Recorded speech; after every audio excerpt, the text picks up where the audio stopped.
Hezbollah पर Israeli सेना लगातार कहर बनकर टूट रही है। पेजर और वॉकी टॉकी अटैक के बाद चीफ हसन नसरल्लाह के खात्मे के सदमे से हिजबुल्लाह अभी उबर भी नहीं पाया था कि इजरायली सेना लेबनान की सीमा में दाखिल हो गई है।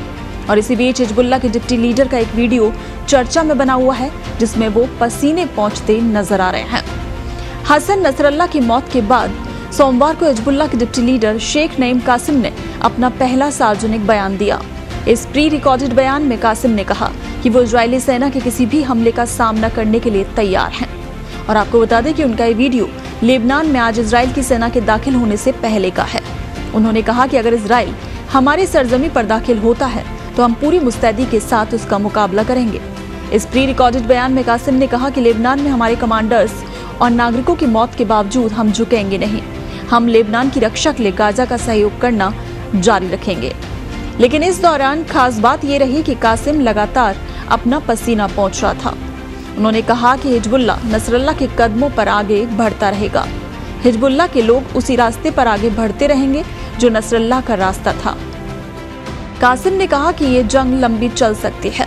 हमें यकीन है कि इजराइल और नेतन्याहू अपने मंसूबों में कामयाब नहीं होगा। हिजबुल्लाह एक बार फिर ऐसे ही इजराइल को हराएगा जैसे 2006 में हराया था। उन्होंने कहा कि अगर इजराइल को लगता है कि वो नरसंहार करके सफल हो सकता है तो वो भ्रम में जी रहा है।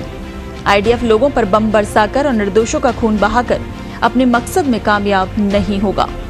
इस दौरान कासिम ने हिजबुल्लाह को फिर से उठ खड़े होकर लड़ने और इजराइल के खिलाफ जीत दर्ज करने का भरोसा जताया। उन्होंने नसरल्लाह के बाद हिजबुल्लाह के नए प्रमुख के बारे में कहा कि नेता चुनने के लिए हमारे पास एक सिस्टम है और इसी आधार पर जल्द ही नए चीफ का चुनाव किया जाएगा।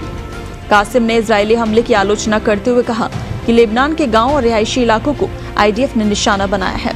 इजराइल जिन पर बम बरसा रहा है वो हिजबुल्लाह के लड़ाके नहीं बल्कि निर्दोष आम नागरिक हैं।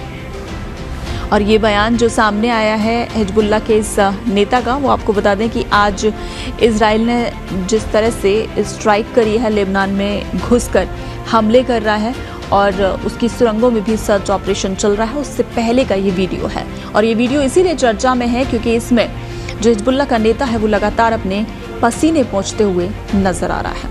हसन नसरल्लाह की मौत के बाद सोमवार को हिजबुल्लाह के डिप्टी लीडर शेख नईम कासिम ने अपना पहला सार्वजनिक बयान दिया। इस प्री रिकॉर्डेड बयान में कासिम ने कहा कि वो इजरायली सेना के किसी भी हमले का सामना करने के लिए तैयार हैं। और आपको बता दें कि उनका ये वीडियो लेबनान में आज इजराइल की सेना के दाखिल होने से पहले का है। उन्होंने कहा कि अगर इजराइल हमारे सरजमी पर दाखिल होता है तो हम पूरी मुस्तैदी के साथ उसका मुकाबला करेंगे।